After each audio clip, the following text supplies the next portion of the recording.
Welcome to Esther worship channel. మరొక video ద్వారా మిమ్మల్ని కలుసుకోవడానికి దేవుడు ఇచ్చిన కృపను బట్టి, ఆయన ఇచ్చిన ఆయుష్ను బట్టి, ఆరోగ్యాన్ని బట్టి, జీవం బట్టి, ఊపిరిని బట్టి ఆయనకు కృతజ్ఞతాస్తుతులు చెల్లిస్తున్నాను. మీ అందరికీ నా వందనాలు. నన్ను ప్రోత్సహిస్తూ, బలపరుస్తూ, ఆదరిస్తూ నడిపిస్తున్నందుకు మీ అందరికీ నా వందనాలు మరొకసారి తెలియజేసుకుంటున్నాను. దేవుడు ఈరోజు మరొక వాక్యం ద్వారా మీతో నాతో మాట్లాడాలని, నా ద్వారా వినుచున్న మీతో కూడా మాట్లాడాలని దేవుడిచ్చిన వాక్యాన్ని బట్టి, ఆయన ఇచ్చిన కృపను బట్టి ఆయనకి వందనాలు, స్తోత్రాలు చెల్లించుకుంటున్నాను. ఈరోజు మనం ద్వితీయోపదేశకాండం 28:1 చూసుకుందాం.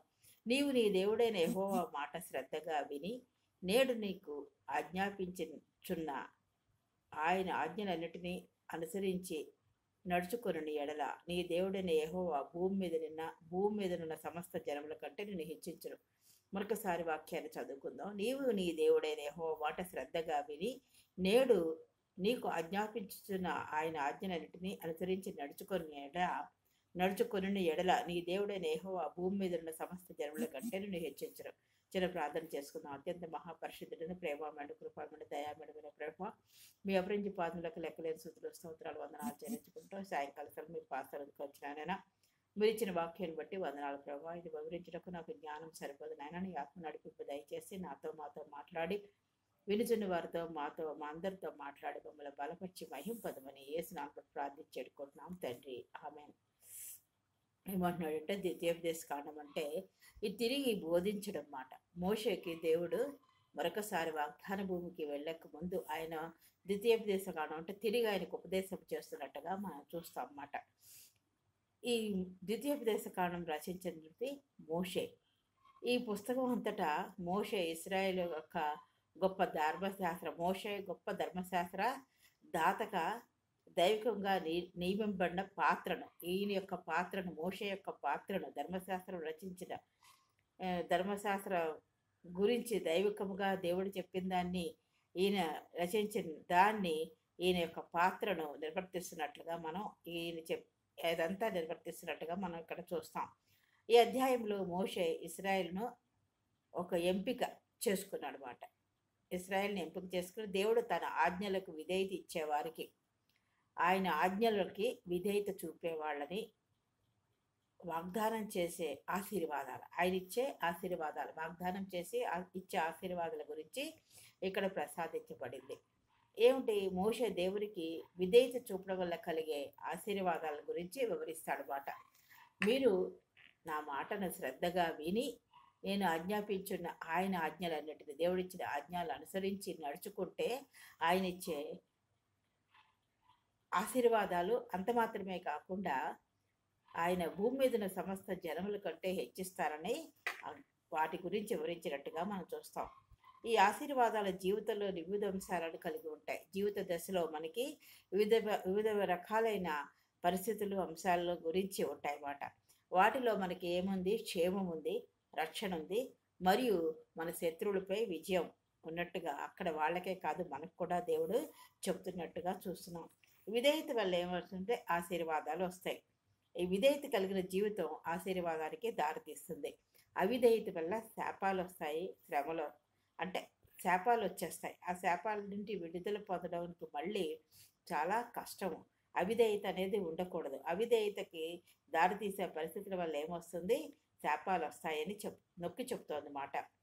మనం ఒక పని చేస్తే ఇక్కడ ఒక ఉడంబడిగా, ఒక నిబంధన ఉన్నట్టుగా చూస్తాం. దేవుడు ఏం చెప్తున్నాడంటే మీరు ఒక పని చేస్తే నేను మీకు మరొక పని చేయడానికి ఆశిస్తున్నాను అని చెప్తున్నట్టుగా రచయిత ఇక్కడ చెప్తున్నాడు. మనం చేసే పని ఏంటి? విధేయత మాట. విధేయత చూపడం, శ్రద్ధగా వినడం, ఆయన మాటలను, ఆయన ఆజ్ఞలను విధేయత చూపి నడుచుకుంటే ఆయన మనకి ఆశీర్వాదాలు అనుగ్రహిస్తాడని, ఆయన చేస్తారని ఈ వాక్యం వివరిస్తోంది మాట. ఇంకా ఏం చెప్తోంది? ఇది రచయిత చెప్తున్నాడు. దేవుడు తనకు చెప్పింది ఈ రచించిన రచయిత అయిన మోషే చెప్తున్నాడు.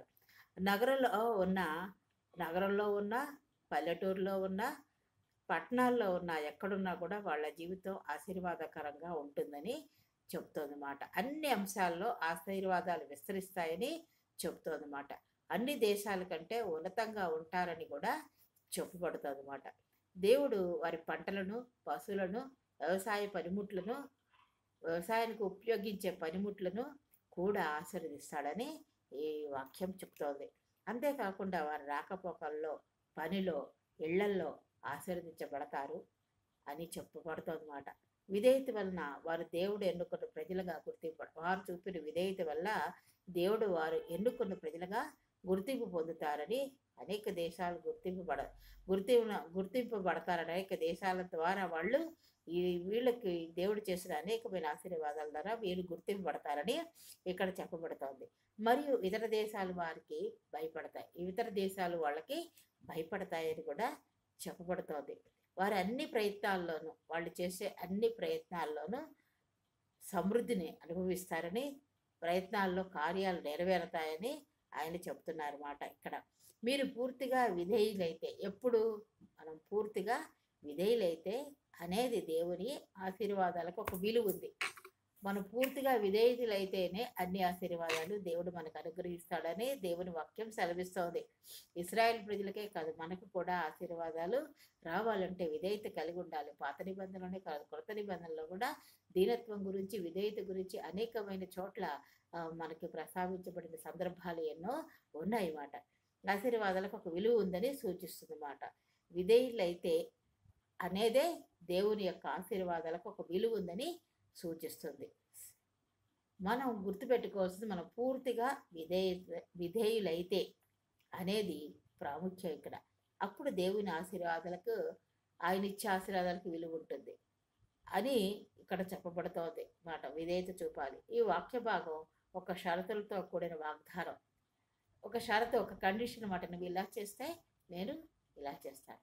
మరి నువ్వు నేను ఎలాగున్నామో, ఆయనకు విధేయత చూపుతున్నామా, ఆయన ఆజ్ఞలకు లోబడుతున్నామా? కొత్త నిబంధనలో కూడా ఆయన ఆజ్ఞలకు లోబడమని అనేకమైన విషయాలు ఉన్నాయి. మరి ఆయన ఎంతగానో తగ్గించుకున్నాడు, ఎంతగానో దీనత్వం చూపాడు. ఆయన దేవుడు చెప్పింది, తండ్రి దేవుడు చెప్పిన దాన్ని నెరవేర్చాడు అన్నమాట. మోషే ఇప్పుడే ఇశ్రాయేల్ దేశానికి గుర్తు చేసిన నిబంధనలు పాటిస్తే వారు ఆశీర్వాదం పొందుతారని అక్కడ చెవిలోకి చెప్పినట్టుగా చూస్తున్నాం. ఇది షరతులతో కూడిన వాగ్దానం అని చూసుకున్నాం.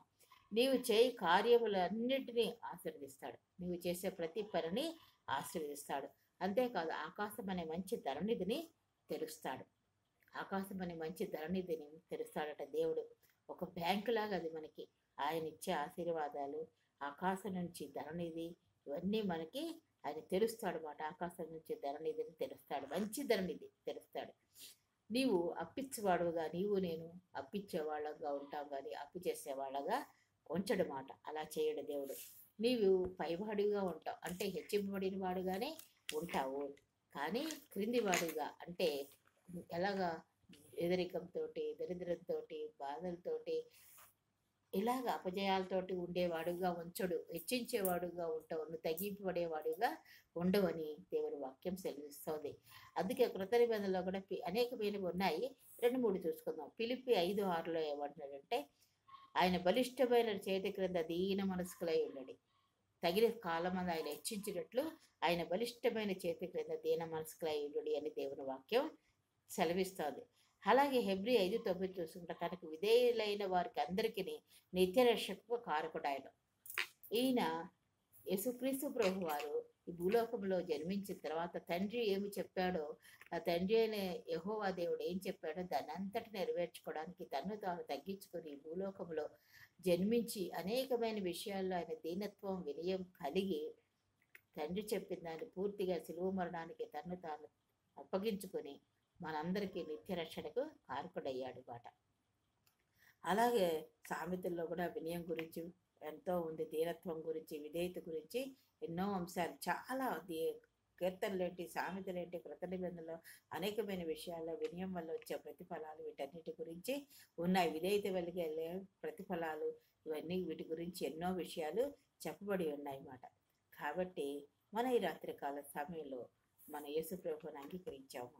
పాత నిబంధనలు అది చెప్తోంది, శ్రద్ధగా విని ఆయన మాట శ్రద్ధగా విని అనుసరించి నడుచుకొని ఎడల మన్ని భూలోకంలో అందరికంటే పైవాడిగా ఉంచుతాడు దేవుడు, హెచ్చించేవాడుగా ఉన్నాడు ఆయన. కాబట్టి ఇక్కడ మనకు కావలసింది మన శ్రేయస్సుగా, క్షేమంగా ఉండాలంటే, మన శ్రమలు వచ్చినా, బాధలు వచ్చినా, జీవితంలో తుఫాన్లు, కఠిన సమస్యలు వచ్చినా, వీటన్నిటి నుంచి మనం విధేయత చూపి అనేక పాఠాలు నేర్చుకుంటూ మనం ముందుకు సాగిపోయినప్పుడు దేవుడు మనకి ఇచ్చాడు, నిత్యరక్షణ ఇచ్చాడు, మనని హెచ్చిస్తాడనమాట. కాబట్టి ముగింపులో మనం చూసుకుంటే విధేయత కావాలి, అనుసరించాలి, నడుచుకోవాలి. దీనత్వం, విధేయత కావాలన్నమాట. విధేయత ద్వారా అనేకమైనవి పొందుకుంటాం అన్నమాట. దేవునికి విధేయత చూపడం యొక్క ప్రాముఖ్యతను మరియు దాని తర్వాత కలిగే సమృద్ధిగా ఉండే ఆశీర్వాదాలను ఈ వచనం మనకి తెలియచేస్తుంది.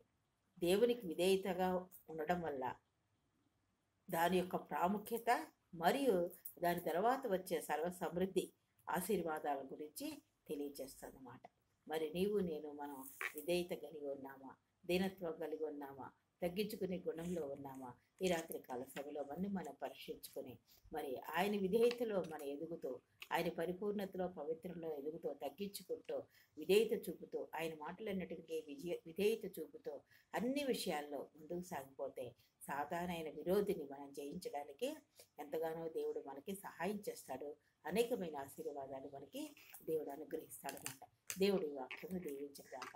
చిన్న ప్రార్థన చేసుకుందాం. అత్యంత మహాపరిశుద్ధుడున్న ప్రేమమైన కృపాగండ దయామడమైన ప్రభువా, మీ అభివృద్ధి పాదములకు లెక్కలేని సుందర స్తోత్రాలు, వందనాలు చెల్లించుకుంటూ సాయంకాల సభలో మీ పాత్రకి వచ్చినామైనా నీవు ఇచ్చిన వాక్యాన్ని బట్టి వందనాల ప్రభావ. అవును తండ్రి, మేము దీవించబడాలంటే రాకపోకల్లోనైనా ప్రతి విషయంలోనూ, గృహంలోనూ, బయట మేము చేస్తున్న పనుల్లోనూ, అది ఏ వృత్తి అయినప్పటికీ, ఏ పనులైనప్పటికీ నైనా మేము ఆశీర్దింపబడాలంటే ప్రభా నైనా మీకు విధేయత చూపించాలి ప్రభా.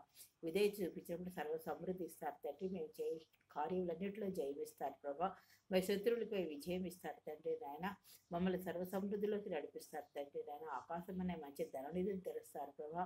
అనేక మందికి అప్పించేవారుగా ఉంటాం కానీ నాయన అప్పు చేయవారుగా ఉండవరు ప్రభా. మేము తలగా ఉంటాం కానీ తోకగా ఉన్నాం ప్రభా. భూమి మీద సమస్త జనముల కంటే మమ్మల్ని ఘనముగా హెచ్చిస్తారని మీ వాక్యం సెలవిస్తుంది ప్రభా. మీరు ఇచ్చిన వాక్యాన్ని బట్టి, వాగ్దానాన్ని బట్టి మీకే వందనాలు స్తోత్రాలు చెల్లించుకుంటూ అట్టి ప్రకారం మేము జీవించే కృపను గురించి మీరే సహాయం చేసి మహింపతమని మీ ప్రియకుమారుడు మా రక్షకుడు నేను యేసుక్రీస్తు వారికి నీ పాదాలు పట్టుకుని అతిమిక్లీనంగా ఎడుకొచ్చినాం తండ్రి. ఆమె. దేవుడు మిమ్మల్ని అందరినీ దీవించరుగాక. మీరందరూ కూడా విశ్వాస జీవితంలో బలంగా విధేయతతో ముందుకు సాగిపోవాలని కోరుతూ ఈ వాక్యాన్ని నిర్మిస్తాను. నన్ను ప్రోత్సహిస్తూ బలపరుస్తూ ఆదరిస్తున్నందుకు వందనాలు. మరియు సబ్స్క్రైబ్ చేసుకోవాలి, లైక్ చేయాలని కోరుతూ నేను ఈ వాక్యాన్ని, ఈ వీడియోను ముగిస్తున్నాను. దేవుడు మిమ్మల్ని అందరినీ దీవించరుగాక.